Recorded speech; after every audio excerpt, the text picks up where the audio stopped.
नववर्षाच्या पहिल्याच आठवड्यात अमरावती शहरात चेन स्नेकिंगच्या घटनेची गाडगेनगर पोलीस ठाण्यात नोंद करण्यात आली। महिला घरी जात असताना दोन अज्ञात भामटे दुचाकीवर येऊन तब्बल 15 ग्रॅम वजनाची 90,000 किमतीचे मंगळसूत्र हिसकावून दोघांनी दुचाकीने पोबारा झाले। ही घटना 3 जानेवारीच्या दिवशी घडली।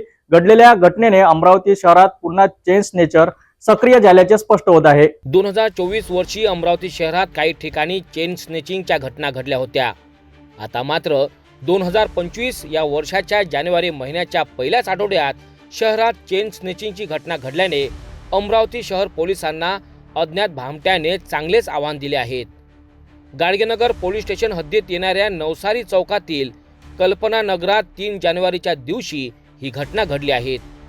फिर्यादी महिला स्टेशनरी साहित्य खरेदी करून आपल्या घराकडे पायी निघाल्या होत्या। या दरम्यान त्यांच्या मागावर असलेल्या दोघांनी दुचाकीने येऊन महिलेच्या गळ्यातील सोन्याचे मंगळसूत्र जबरदस्तीने हिसकावून दुचाकीने रफूचक्कर झाले। महिलेने आरडाओरड केली, मात्र चोरटे तात्काळ पसार झाले होते। 15 ग्रॅम वजनाचे 90,000 रुपये किमतीचे सोन्याचे मंगळसूत्र असल्याची तक्रार फिर्यादी महिलेने गाडगेनगर पोलिसात केली आहे।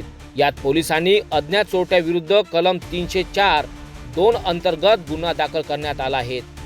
एकीकडे नववर्षाच्या पहिल्याच आठवड्यात कौटुंबिक वादात पतीने पत्नीचा खून केल्याच्या घटनेची नोंद करण्यात आली आहे, तर दुसरीकडे चेन स्नेचिंगच्या या घटनेची सुद्धा पहिल्याच आठवड्यात नोंद झाली आहे।